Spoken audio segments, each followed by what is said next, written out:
Hey everyone, welcome to another deep dive. Today we're diving into Atomic Habits. This book is all about giving us practical ways to build better habits, not just theories. Yeah, and that's what makes it so interesting. It's not about like these huge overnight changes, but those little changes, those tiny things you can do over and over again to get big results later. I like that. It's Yeah. like slow and steady, right? Yeah. But so does that mean we have to be like really patient to see those results? Exactly. And that's where this idea of the plateau of latent potential comes in. Imagine like an ice cube. You're heating it up, right? You don't see it melting right away, but it's happening. The effort's building up. And then suddenly, boom, the ice melts. Habits are kind of the same way. So even if we're not seeing like these huge changes immediately, that consistent effort, it's all going towards something, right? It's like we're in it for the long haul. Exactly. And a really important part of that is making sure those small changes, they line up with the person you actually want to be. It's got to be about changing who you are, not just what you do. Okay, now we're getting to the good part. Tell me more about this whole identity shift thing. It's a small difference, but important. Instead of saying, I want to be more organized, you shift it. You say, I am an organized person. Changing how you see yourself can be a huge motivator. So it's like you're not just trying to force yourself to do something new. You're becoming the kind of person who just naturally does it. It's just like who you are. You got it. It's all about making what you do match up with who you want to be. It becomes less about forcing yourself and more about becoming the best version of yourself. I love that. So how do we put this into practice? Does Clear give us like a framework for building these atomic habits? He does, and it's actually pretty simple. 4 laws of behavior change. You make the habit obvious, attractive, easy, and satisfying. We can go through them if you want. Yes, let's break it down. Let's start with law #1. Make it obvious. What's the first step? Clear talks about the power of something called implementation intention. So instead of just saying, I'll work out more, which is kind of vague, you get really specific. You say, I will go for a run at 7 a.m. on Tuesdays and Thursdays in the park.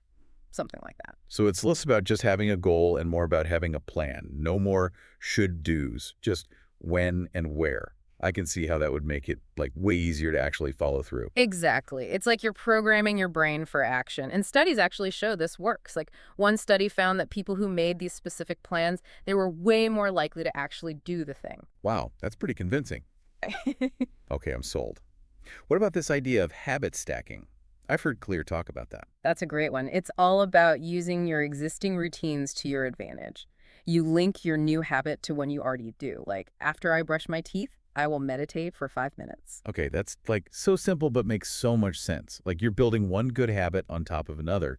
You're already brushing your teeth, might as well add something else good right after. Right. And another thing Clear talks about is designing your environment. Make things that trigger good habits really obvious and get rid of triggers for bad habits. That reminds me of that study where they put a little picture of a fly in urinals, and it actually made a huge difference in reducing, well, messes. Hmm. It's crazy how much even small visual cues can affect our behavior. Oh, it's huge. And think about how you can use that in your own life. Want to drink more water? Keep a water bottle on your desk.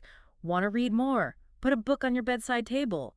Make good habits easy to do and bad habits harder. Okay, I'm already thinking of ways I can rearrange my whole apartment. This is great. So we've covered making it obvious. What about the next law, making it attractive? How do we make the habits we want to build more appealing? Making habits attractive, that's the fun part.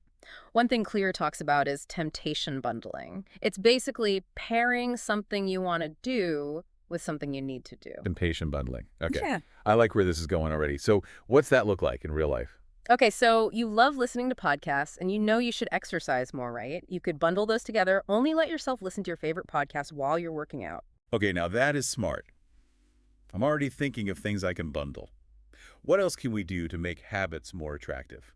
Another big one is your social circle. Surround yourself with people who already have the habits you're trying to build. It's like choose your friends wisely, right? If all my friends are like ordering pizza every night, it's going to be way harder for me to stick to my healthy eating goals. Exactly. But if your friends are all about those salads and smoothies, you're more likely to make healthier choices too. It's about finding your people. It's like that story of the Polgar sisters.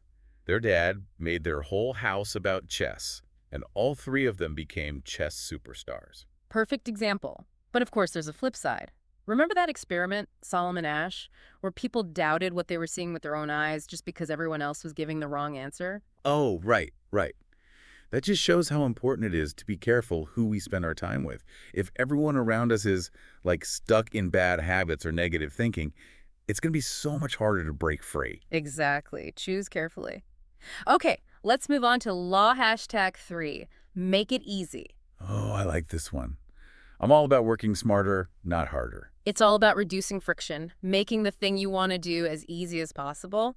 We already kind of talked about this with designing your environment. Like, if your running shoes are right by the door, you're way more likely to go for that run. Work smarter, not harder, my grandma used to say.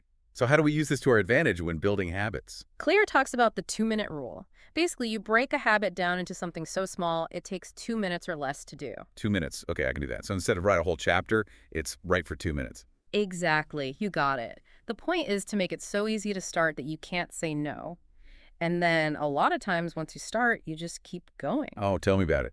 I'll be like, I'll just tidy up for 5 minutes, and the next thing I know, an hour's gone by, and my whole place is spotless. Exactly. You tricked your brain into getting started. And we can use this for breaking bad habits too by making them harder to do. Like Clear sets timers on his phone to limit how much time he spends on social media. Oh, I've done that. It's surprisingly effective. It just makes you stop and think before you, like, go down the rabbit hole. It's like, instead of having a remote, you have to get up and walk across the room to change the channel. Sometimes that's all it takes. Exactly. And for those really stubborn habits, Clear talks about commitment devices. You make a choice now that sort of forces you to do the right thing later. Like Victor Hugo, the writer, he was facing a deadline, so he locked away all his clothes except for a shawl. He couldn't go out until he finished writing. Wow, talk about commitment. That's next level. Right. It can be really powerful. Like people with gambling problems will actually ban themselves from casinos. That takes a lot of self-awareness. But it just goes to show how important it is to, like, really pay attention to our habits and find ways to break those bad patterns. So sometimes it's not about willpower. It's about making it almost impossible to do the wrong thing. Right. And we can apply this to all kinds of things. Automatic savings so you don't overspend.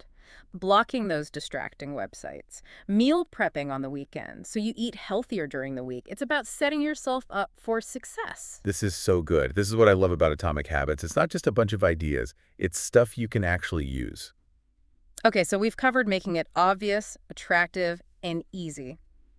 What about the last one? Making it satisfying.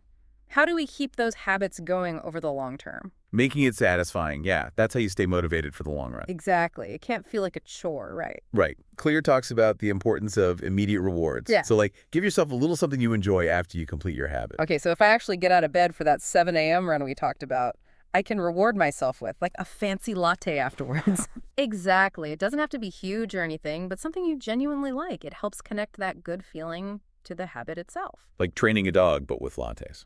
Basically.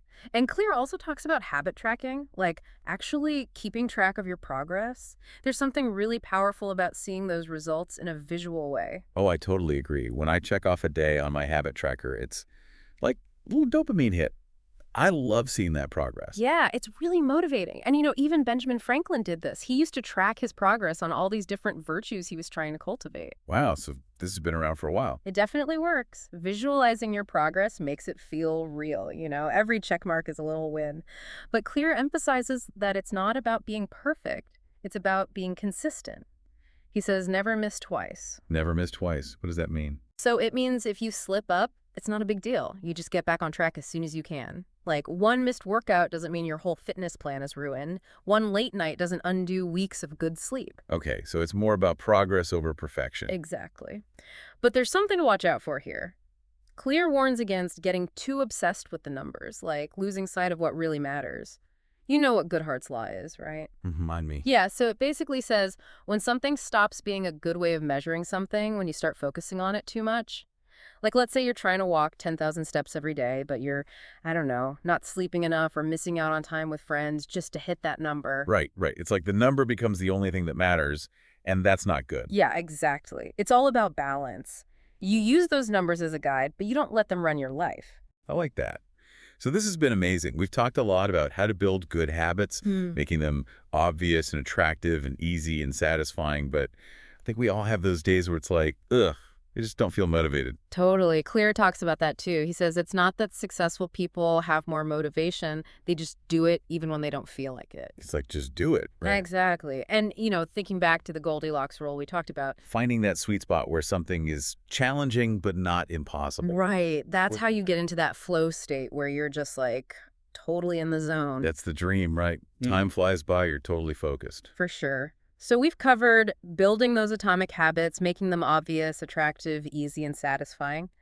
But how do we make sure those habits are actually moving us towards our goals? Yeah, how do we make sure we're not just, like, running in circles? Claire talks about reflection and review, like actually taking the time to think about how things are going and make changes as needed. It's like a progress report for your habits. Exactly. You can ask yourself, is this habit still helping me reach my goals? Am I seeing the results I want? Is there a better way to do this? It's about being honest with yourself and making adjustments as you go. This has been so eye-opening. I feel like I have a whole new understanding of how habits work and how I can actually use them to design, like, a life I'm excited about. It's all about taking those small steps consistently. It's not about finding the perfect version of yourself. It's about the progress. So true. Okay, everyone, that was our deep dive on atomic habits. We hope this helps you start building those habits for a life you love. Until next time. See you next time.